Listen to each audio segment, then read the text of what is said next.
My name is Anil. I'm starting with this idea that we can do better. I want to think about some of the guys we just heard from. Think about yourself as a man who's just left prison, and you're going to make a new life for yourself, right? You still got your name, but that name's going to mean something new. You're going to create a new identity. And you've made this decision to pursue being your best self. And from out of the shadows of a secretive private Ivy League club, this guy in a hoodie comes up to you as you're confronting your new life and says, having two identities for yourself, making this new name for yourself, is an example of a lack of integrity. Who would be despicable enough to do that to someone making a fresh start or starting a clean slate? In this case, this quote is from Mark Zuckerberg. The secretive private Ivy League club that he created, he opened up a little bit more broadly, and we call it Facebook. But it was created explicitly as an exclusive club for members of the Ivy League. And I didn't go to college, so I know I don't belong there. And I think it does matter what these tools were created for originally, and it does matter the language that founders say when they say that something like managing two identities is a lack of integrity. Any of us who had a Facebook status update about the election last fall and then had to go and visit with our in-laws last Thanksgiving know exactly why we manage two different identities online all the time. Let's take another challenge that happens to people. Say you just survived coming out of a house on fire, but you say, we're okay, we're all right, we got the kids out, the pets out, and we grabbed our wedding photos, and everything else is just stuff. How many of you have heard a story like that on the news, right? Somebody's like, you know, we're sad about it, we're okay, but we're okay, we got what matters, ourselves, and the record of the best day of our lives. And then just as you're getting back up on your feet, you get an email that says, I'm thrilled to announce your photos will no longer be available either to view or to edit. This is actual text from the messages I got from Posterous when they announced that they were shutting down. Good news, we're erasing the wedding photos you've uploaded to our service. Now, they don't phrase it that way. They're happy, it's good news to them because they're going to get rich. But every single one of these services we work with, when they sell to Facebook, when they sell to Google, when they sell to Yahoo, or wherever else they go, they try to convince us that it's good news, that the thing they were pouring their heart and souls into as entrepreneurs, the most important thing in the world they thought they could work on, is going to shut down, and by the way, your data, screw you, it's gone. And we get those emails so often, we don't even read them. We're like, oh, it's one of those. Oh, they're shutting it down. That's what happened. Like you don't even have to read it. Oh, they sold. Good for them. They're shutting that app down. And then a little more lofty goal. Maybe instead of just writing on your own blog, you're a journalist with a story, or you found some information that's worth sharing with the world that you think is going to have an impact. Like an NYU grad student who made an app showing where drone attacks are happening in Afghanistan. And this is on our dime, right? These are our taxpayer dollars. And there's nothing, violent or gory about it, but it's just saying, look, if we want to know where this really, this incredibly dramatic and powerful demonstration of our power is happening, you can see it the same way you see other information on your phone. Maybe this makes a visceral connection, helps people understand this issue a little bit better. And in sharing that app, you get a message back from Apple that says, we view apps different than books or songs. They actually say different, this is their grammar. We view apps different than books or songs, which we do not curate. And they go on to basically say, your type of journalism, you can do this on dead trees. You can do this on the evening news, but you cannot do this in an app where it would be most likely to be persuasive to people because we find that inconvenient. Or the best example of all, what if you're just a teenager in love and you're pretty adept with GarageBand? You say, I'm going to sing a cover of that song for you, right? This is a really great Carly Rae Jepsen song, and I'm going to record my own version. And she probably used GarageBand to make it in the first place, so your version sounds just like hers. And this is great, right? You're going to woo this person. You're going to let your crush know how you feel. And when you upload it to share it with them, what the site you upload it to, if it's YouTube in this case, says is, our technology automatically applies a policy to the content that you have uploaded where we will monetize, track, or block your content if our software thinks you violated the copyright of the copyright holder who owns that song. This can be triggered if you happen to just make a song that sounds enough like the original or like someone else's song, regardless of whether it's actually violating their copyright or not. What do all these examples have in common?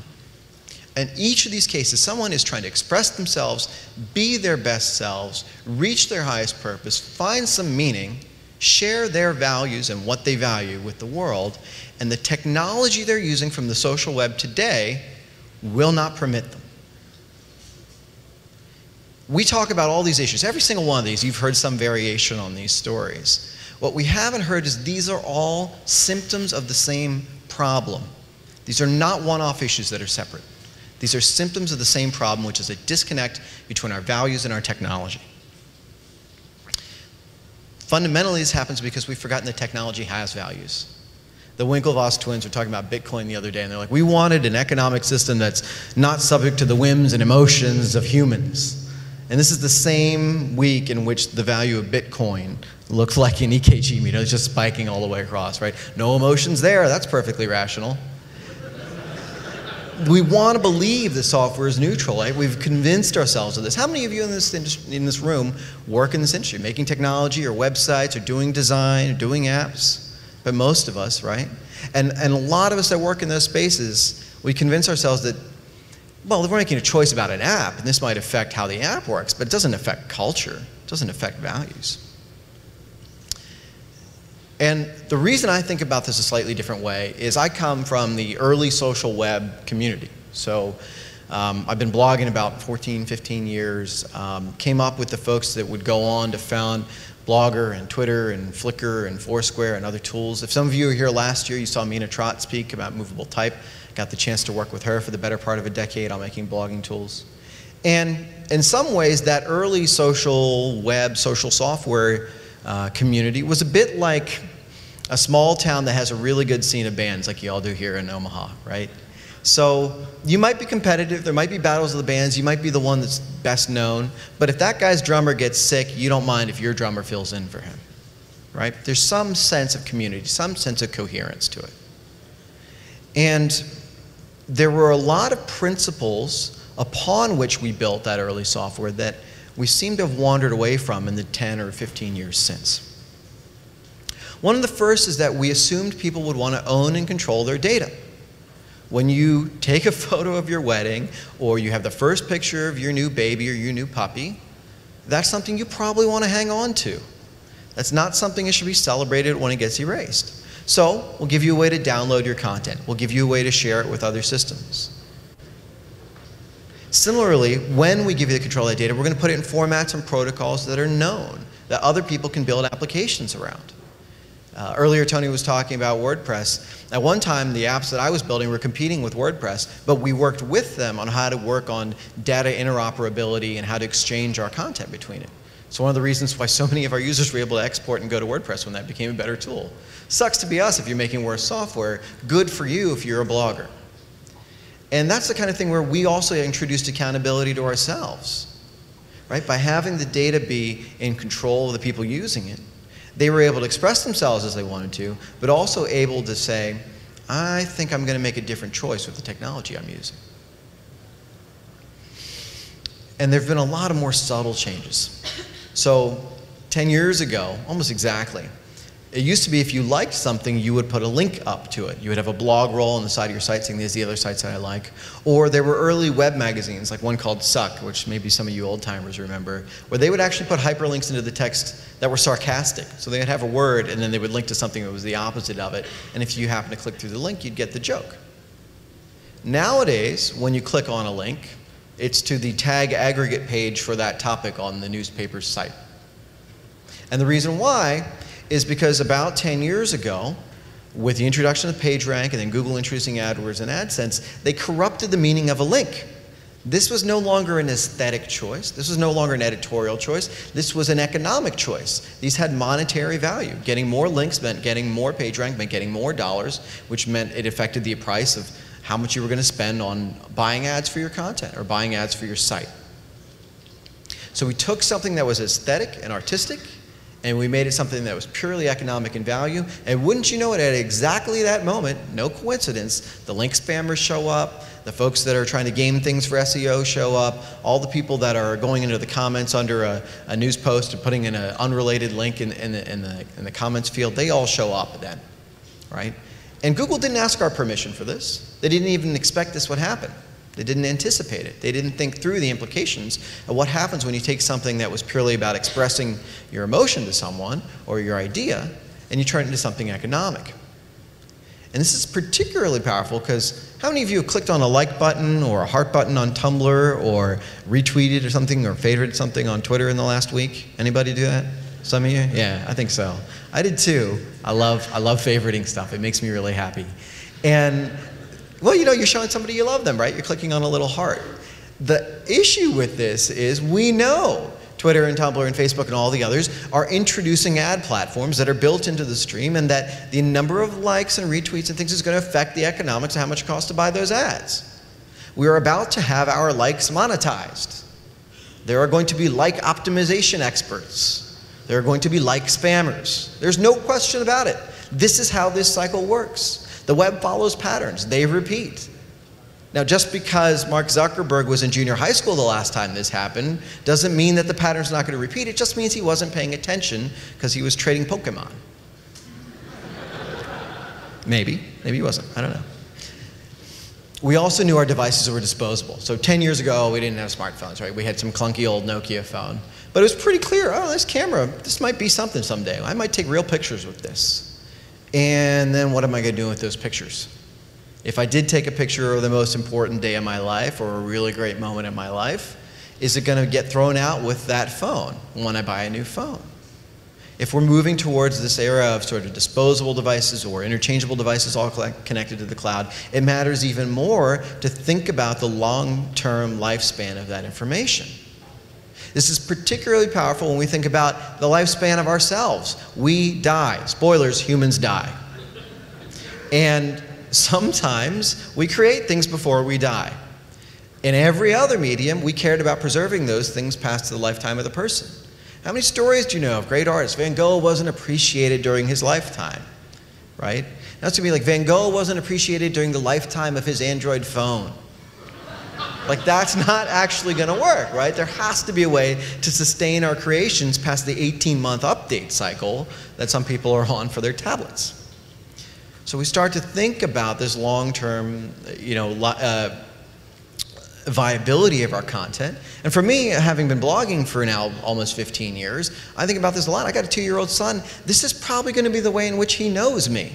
Now, I hope I've got another 50 or 75 years with him, but regardless, when he gets old enough to look back and say, who were you, Dad, when you were 23 years old? He's going to judge me by what I wrote, what I shared. In my case, because my stuff is so old, they didn't yet have it locked into these phones and devices. But what if I were starting out now? Would he be able to see it? Because I sure as heck would have a hard time seeing what I created on my Commodore 64 when I was a kid. Is that how he's going to look at the iPad? And most fundamentally, there was an idea that we were going to help people tell meaningful stories about their lives and themselves and make connections. One of the examples of this that's sort of counterintuitive, but I love here is actually LinkedIn just turned 10 years old.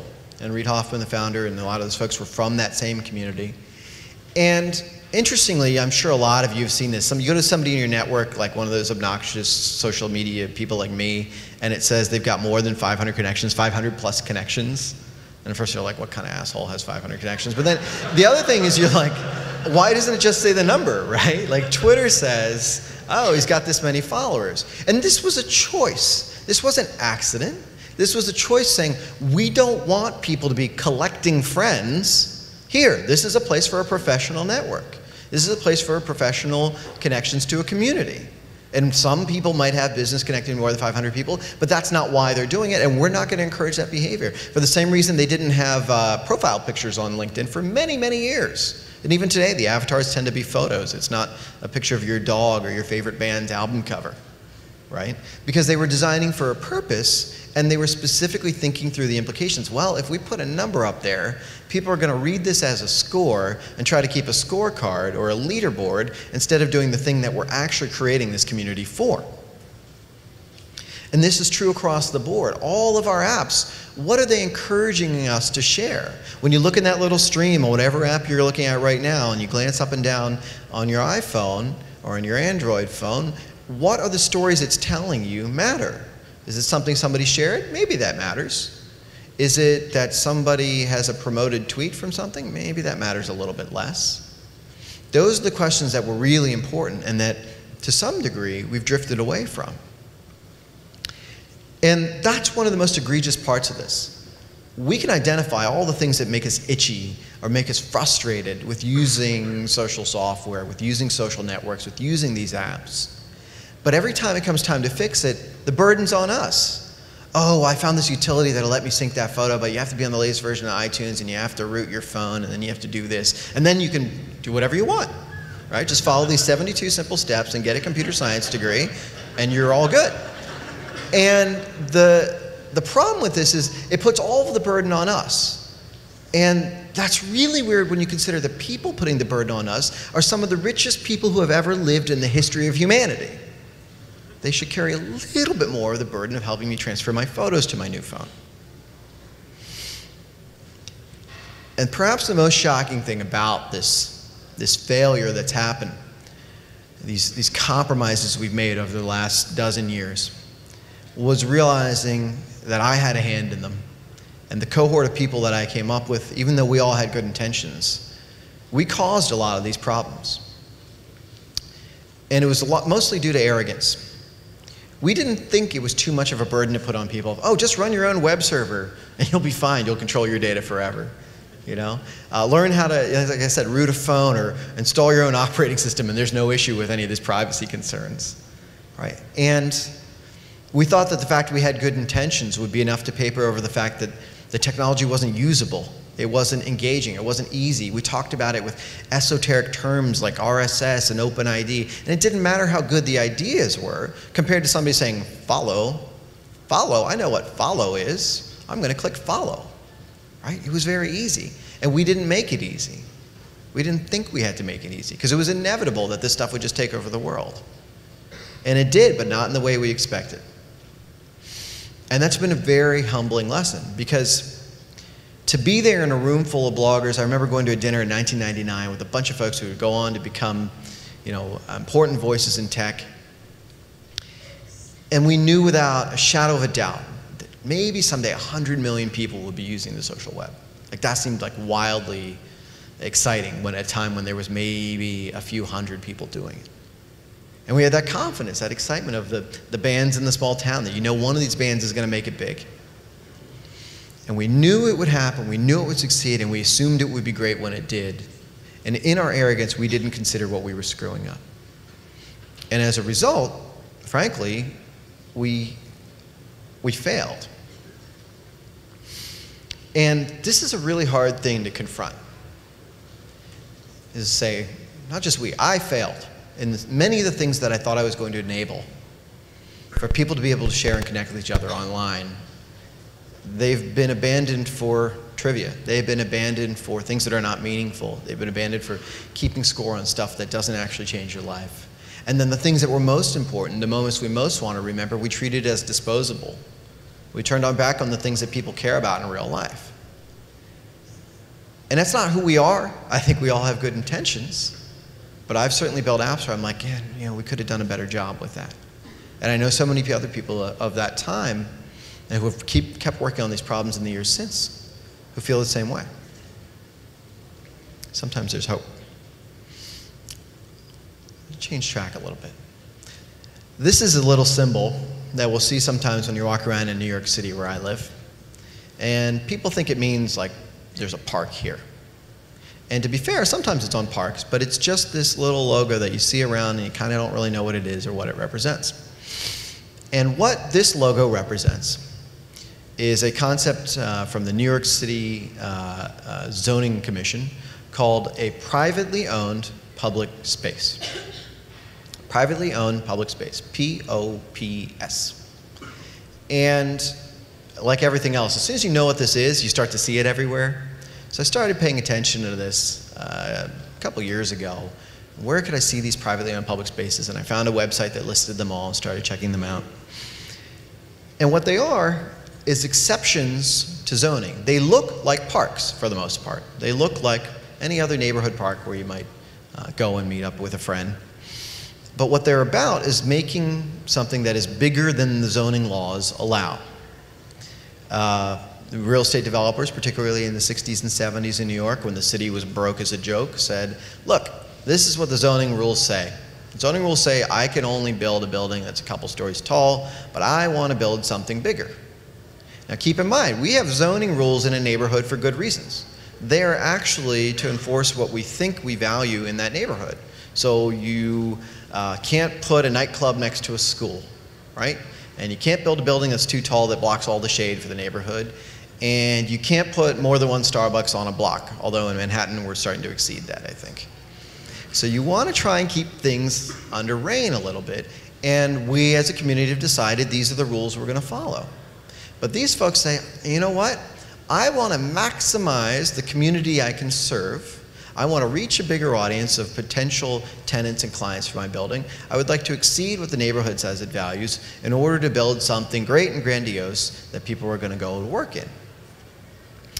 And the city, being broke at the time, said, all right, let's find a solution. We'll let you build that super tall building if you make a park for the people to use. But they didn't really define what that park would be. So they kind of left it a little bit open-ended in terms of defining what a privately owned public space would be. And as a result, what most of them are the atrium of the building that was built, or a big flat concrete area in front of the building that was built, or a little strip of concrete next to the building that was built, and then they slapped this logo on it. They're not parks in any recognizable sense. Unless you want to go to Midtown New York City in Manhattan and take your kid to play in the atrium of the Sony building, these aren't parks. By the city's own reckoning, I went on the New York City, it's a great website, nyc.gov. I went on the New York City website and looked. And in their own reckoning, in their own report, they said 16% of privately owned public spaces have succeeded in their goal of being an effective public space. Now, if the government itself reports 16% success rates, how many of these do you think are working? I'm thinking 3. So there's a lot of lessons to learn about what happens when you let people cheat, right? You make something that is supposed to take the role of a public space, but doesn't actually resemble it. The best example of this is the most famous privately owned public space in the world called Zuccotti Park. How many of you have heard of Zuccotti Park? This is where the Occupy Wall Street movement had its headquarters and was occupying. It might still have been occupying, except for the fact that Zuccotti is not a park, Zuccotti is a POPs. Zuccotti is a privately owned public space. At the time when Occupy Wall Street began, and I don't really care whether you agree or disagree with their goals or their tactics, they are useful as an example of public demonstration. At the time when they began, there was a sign at Zuccotti Park that said, no skateboarding, rollerblading, or bicycling allowed in the park. And for the most part, the Occupy folks weren't doing any of that, so everything was good. By the time Occupy left, this was the sign on Zuccotti Park. I can't even read all of that, but what they had created was an end-user license agreement for the park, right? You click I agree by walking across the sidewalk, and then it says, Zuccotti Park is a privately owned space that is designed and intended for use and enjoyment by the general public, blah, blah, blah. It's like the fine print at the end of a car ad. Like the guy's just mumbling for 30 seconds and you don't know what it's about. Taxes and titles may apply. So we have this thing going on where you're walking into a park and you're supposed to read and agree to all this. And what all this is saying is, because this ain't a real park, we're going to work backwards to make what you're already doing, like sleeping bags, like tents, like lying down, all be illegal after the fact.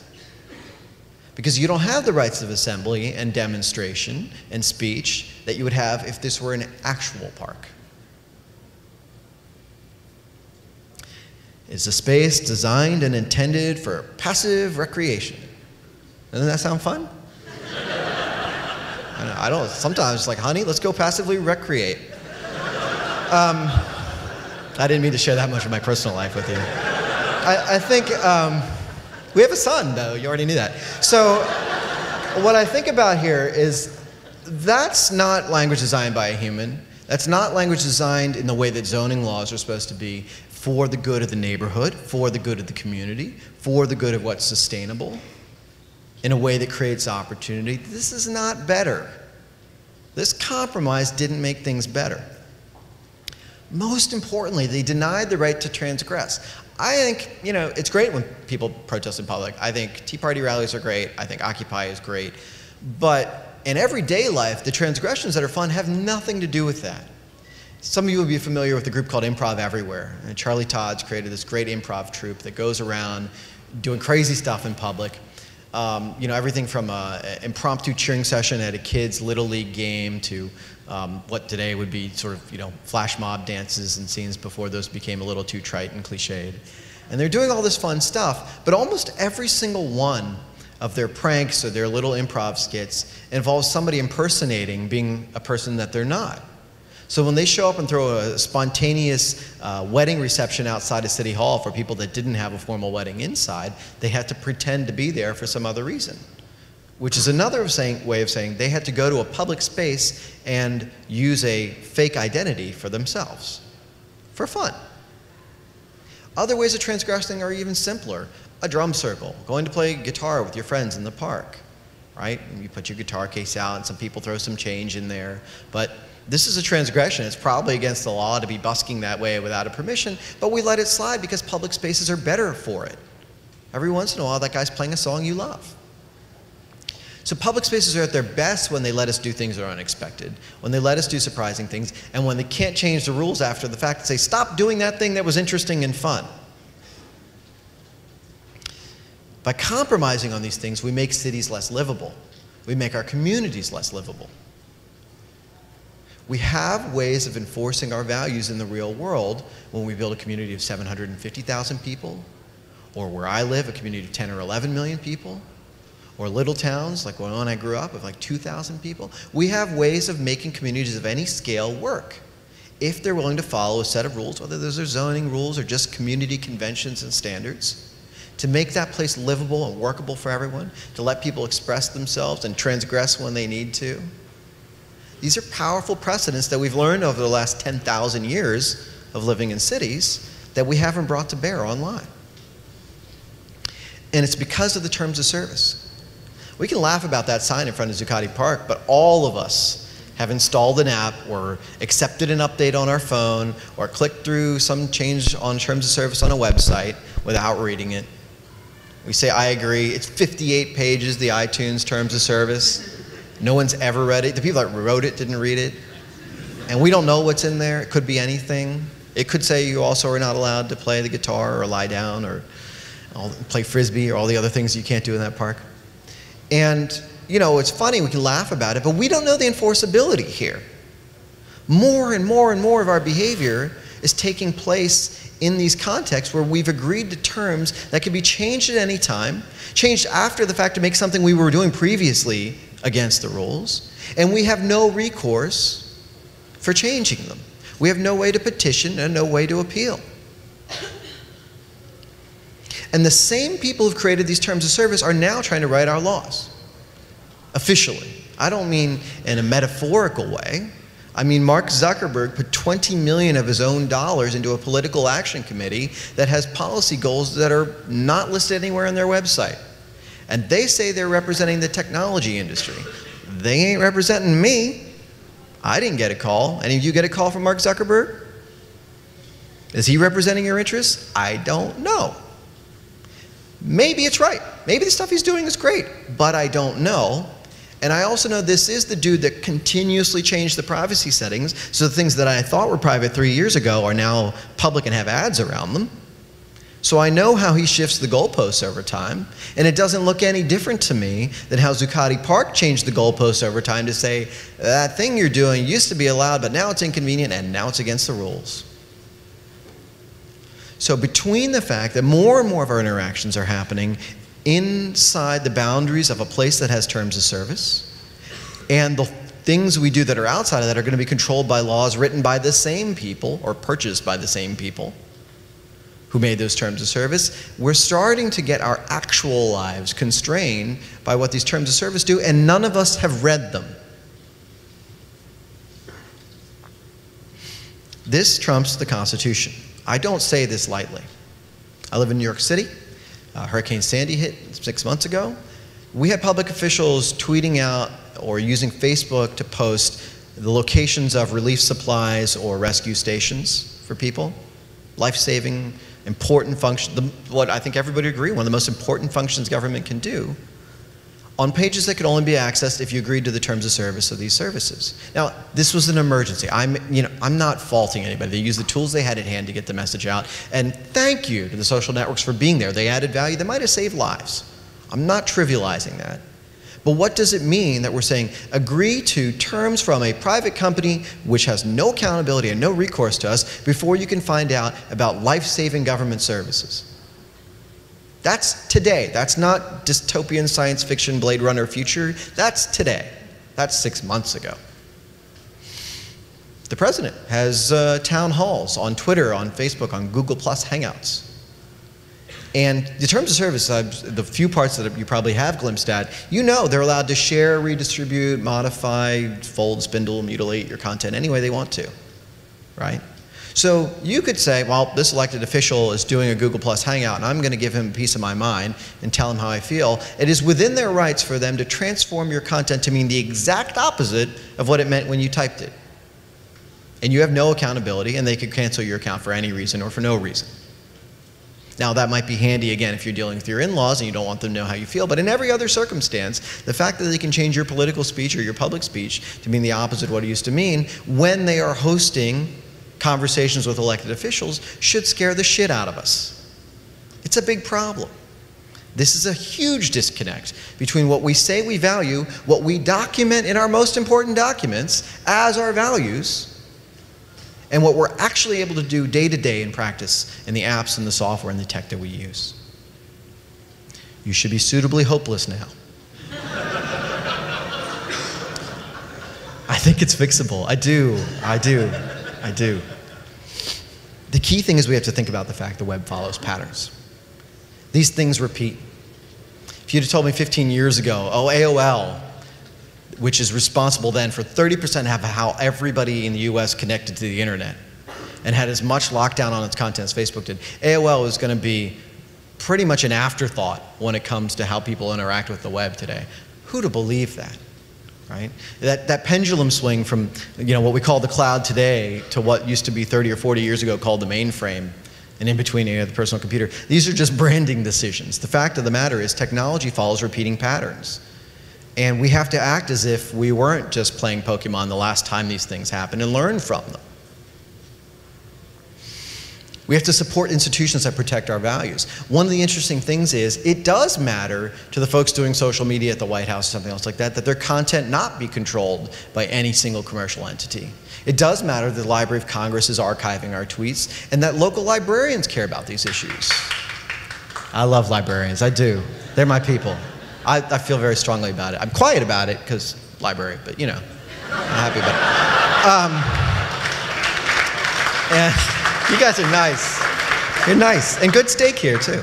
And there's institutions like museums whose entire purpose is to capture art or things that we don't yet know are art and preserve it and share it and make sure we're preserving the meaning of it. These are institutions we have to reach out to, like academia, and say it matters to us that we preserve these things because the tech industry isn't doing it on its own and we can do better.